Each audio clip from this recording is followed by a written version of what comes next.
The hum of the engines was a soft, steady rhythm beneath Alicia Key's bare feet as she sat curled into the plush cream leather seat of her private jet, eyes half closed, a hard-covered journal resting on her lap.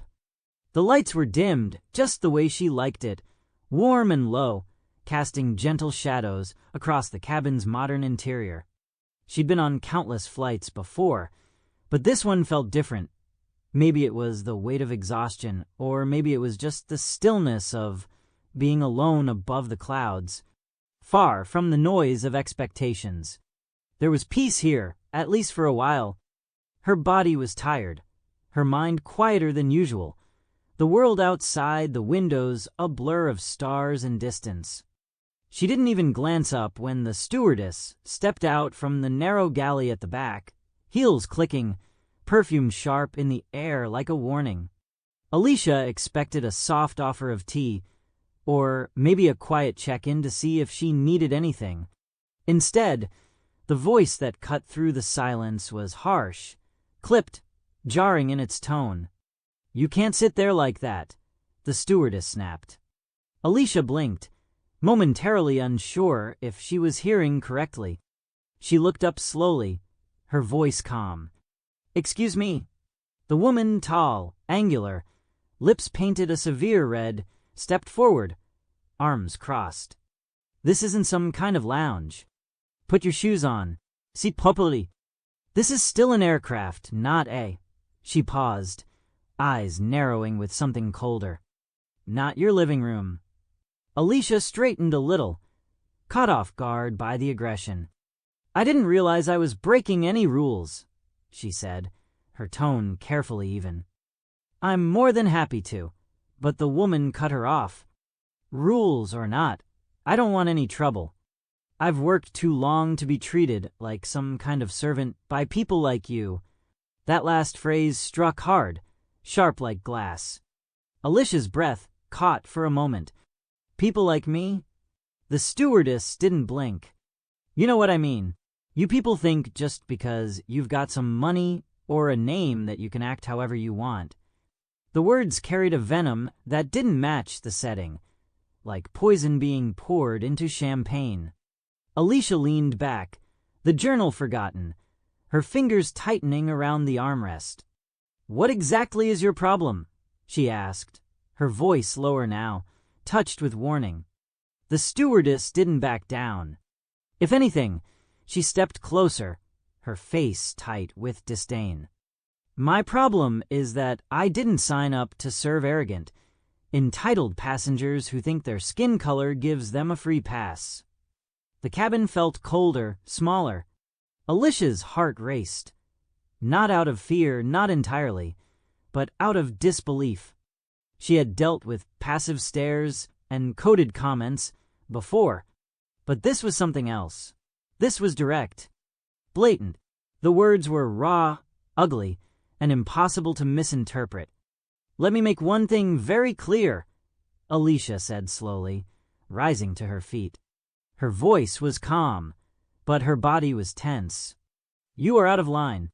Way out of line." The stewardess laughed, but it was dry, without humor. "Oh, am I? Look, I'm not flying this plane with someone like you on board. If you don't like it, get off." Alicia stared at her. "This is my jet," she said, barely recognizing her own voice through the swell of emotion. "I hired this crew, this flight. This is my space." The stewardess only sneered. "And I reserve the right to refuse to work under unsafe or inappropriate conditions. And having you here, it's inappropriate." Alicia felt something harden in her chest. She wasn't just angry, she was stunned. There was something surreal about standing in your own space, being told you didn't belong. Something deeply surreal about realizing someone could look you dead in the eye and not see a human being, but instead see a problem. "You're making a mistake," Alicia said quietly. The stewardess smirked, and for a split second, Alicia could see the cruelty behind the eyes, the power trip, the contempt. "No, you are. We're not going anywhere until this is resolved." Either you leave, or I do. But if I stay, we're grounded." She turned on her heel and walked briskly toward the cockpit, muttering something under her breath that Alicia couldn't hear, but could feel like a slap. Alicia stood alone in the middle of her own plane, not moving, heart pounding against her ribs. The silence returned, but it wasn't peaceful anymore. It was heavy, hostile, like the air itself had turned against her. Alicia stood frozen, the stewardess's words echoing through her like a ricochet of disbelief. The plane, once her haven, now felt like a cage, the walls pressing in with every breath. She was trying to stay calm, to process what had just been said, but the weight of the accusation, unspoken but unmistakably clear, hung heavy in the air. Her skin, her presence, her existence was the problem. That's what the woman had meant. That's what she had said without flinching. Alicia's fingers trembled slightly as she reached for her phone. Not to record, not yet, but as a reflex, like grabbing onto something that might anchor her to reality. She took a slow breath, trying to steady her thoughts, but before she could even gather her voice, the stewardess turned back to her with a new kind of venom, a wicked smile playing at her lips. "Let me be very clear," she said, her voice louder now, sharper. "We're not flying anywhere while you're on this plane. I don't care who you are. I don't care what you've done. I don't fly with black people sitting up front like they own the place." Alicia's heart dropped. It wasn't just an implication anymore. It wasn't subtle racism wrapped in politeness. It was naked, unfiltered, the kind of hatred that made your skin crawl, not because it was loud, but because it was comfortable in its cruelty. "Did you just say that?" Alicia asked, her voice barely above a whisper. "Did you actually just say that out loud?" The stewardess didn't flinch. "You heard me, and you're not deaf. I said we're not taking off with you sitting there like some queen. So unless you move to the back, or better yet, off this plane entirely, we're staying grounded." Simple as that. Alicia felt the burn rise in her throat, a mix of fury and something colder, something closer to fear. Not for her safety, not exactly, but for the raw realization that even here, even at this level of success and visibility, someone could still try to erase her with a sentence. Her voice shook, but she didn't lower it. "You're going to regret this," she said, quietly but firmly. "You don't get to treat people like this. Not me. Not anyone." The stewardess snorted. "Regret? Oh, please. You think a little tantrum and a few tears are going to scare me?" She leaned in closer, eyes narrowed. "You're not untouchable, sweetheart. Money doesn't make you human." Alicia's breath caught again. This wasn't just a confrontation, it was an unraveling. A crack in the surface of civility where something rotten festered beneath. "You have no idea who you're talking to," Alicia said, more out of disbelief than pride. "And I don't care," the stewardess snapped. "Call your agent. Call your label. Call whoever you want. You're still just another angry black woman to me. And I'm done serving your kind." Alicia stepped back like she'd been struck. Her hands clenched. "This is my plane. You're on my jet," she said, the words ringing louder now. But the stewardess only laughed, a sharp, cutting sound.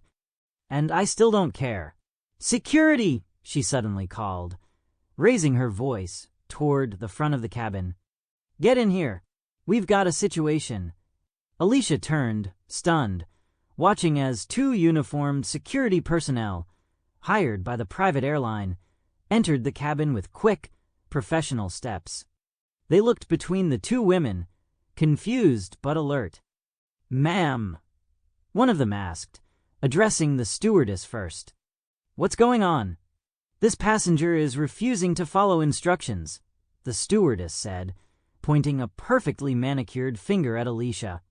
"She's aggressive, she's out of line, and I feel unsafe continuing this flight with her on board." Alicia stared in disbelief.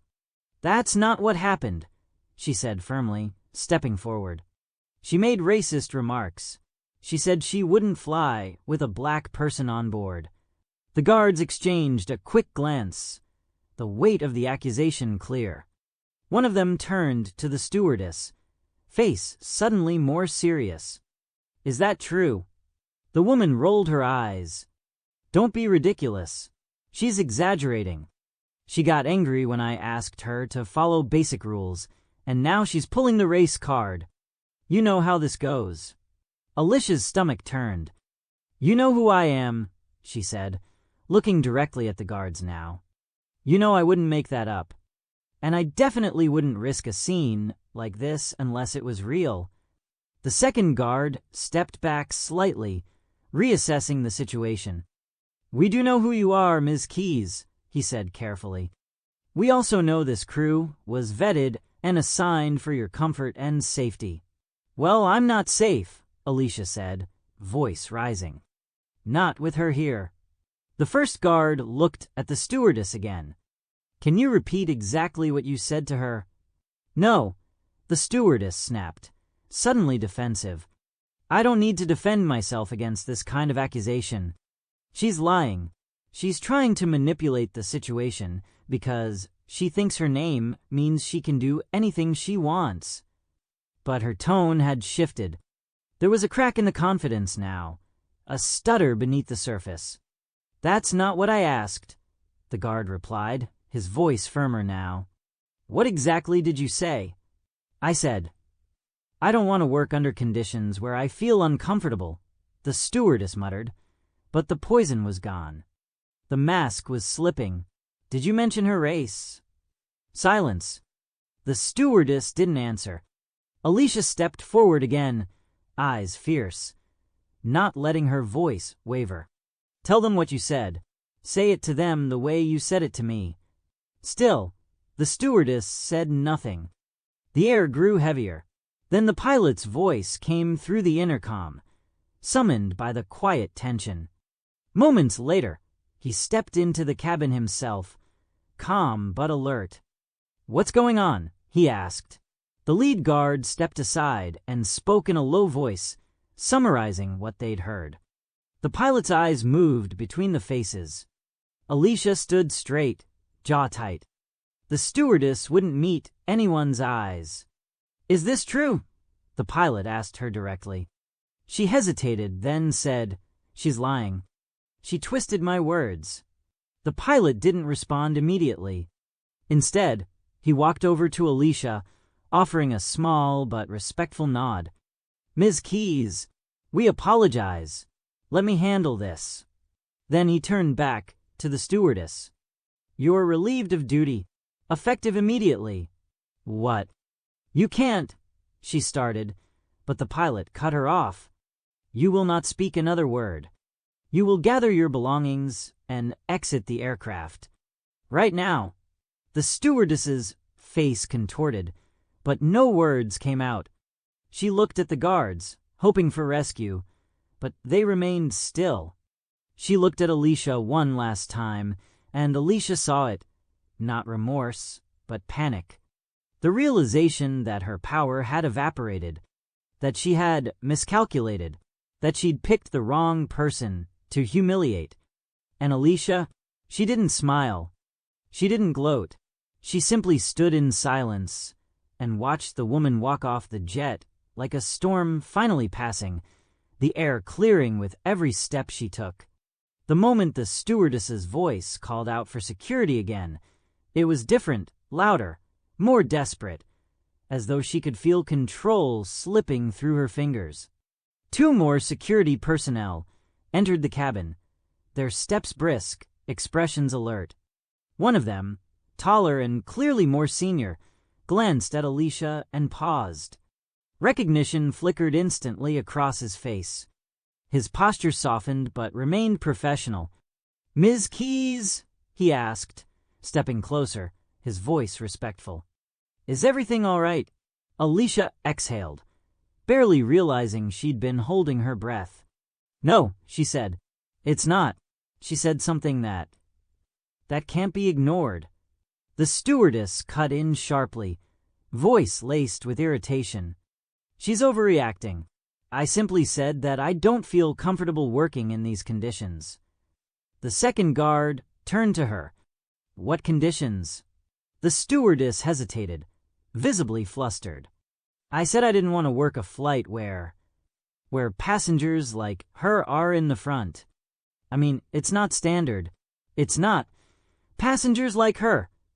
The taller guard asked, brow furrowing. What exactly do you mean by that? You know what I mean, the stewardess said flatly, folding her arms. It's not appropriate. And then she said it, out loud, as if she believed she could say anything and still walk away. She's black, and that's not the kind of image I think this airline should promote. Not in first-class space. It just doesn't sit right with me. The cabin fell into a stunned silence. The guards exchanged a slow, astonished glance. Alicia didn't speak, didn't need to. The words hung in the air like smoke from a fire no one could pretend hadn't been lit. Did you just say that? The senior guard asked again, as if confirming his own ears. That someone can't be a passenger here because of their race? The stewardess shifted her weight, suddenly unsure. I didn't mean it like that, she said, her tone turning defensive. I meant, maybe it's not the right look. You know how some clients are. We have to maintain a certain standard.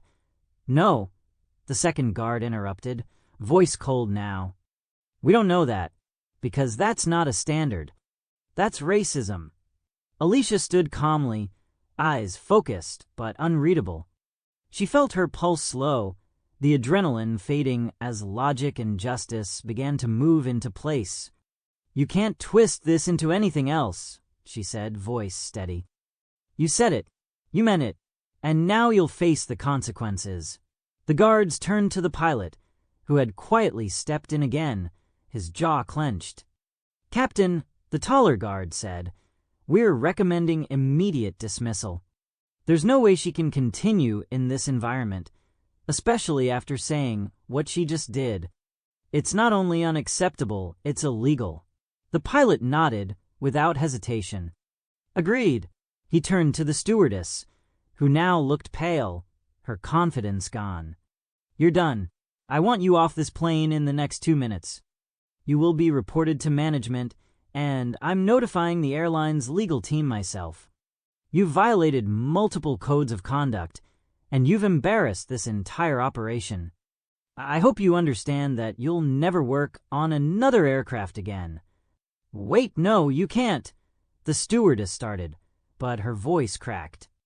You were trying to humiliate a passenger because of her race, the pilot said, cutting her off with precision. And not just any passenger, Alicia Keys, a woman who deserves respect not because of her fame, but because she's a human being, something you seem to have forgotten. She didn't fight anymore.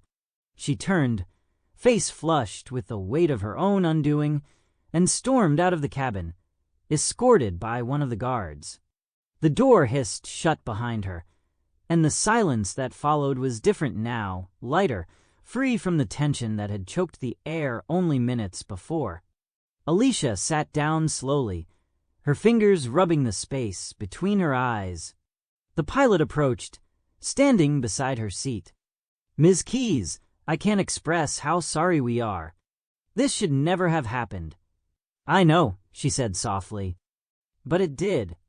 The pilot nodded. Would you like us to delay takeoff while we secure another steward? Alicia thought for a moment. She looked out the window at the night sky, stars barely visible through the tinted glass. Then she turned back, her expression clear. No, I'll hire one myself. Within an hour, a replacement arrived. She was young but experienced, with calm eyes and a quiet grace that instantly filled the cabin with peace. Her name was Daniela, and she greeted Alicia not with awe or awkwardness, but with a gentle respect, as if she saw the human before the celebrity. The shift in energy was immediate. The cabin felt like Alicia's again, not just in name or ownership, but in spirit. As the engines roared to life and the jet lifted into the sky, Alicia finally allowed herself to lean back, close her eyes, and breathe. There were no more raised voices, no more venom masked as authority, just the quiet hum of altitude and the knowledge that justice, however rare, had found a place here tonight. Days later, it was confirmed that the former stewardess had been blacklisted across all private air travel networks. A formal industry-wide ban was issued, citing gross misconduct and racial discrimination. She was not only fired, she was finished. No airline would touch her, and Alicia? She never spoke publicly about the event. She didn't post or tweet or call for outrage. She didn't need to. The silence said enough. In the skies she loved, peace had returned. And on that plane, in that space, no one would ever again question whether she belonged.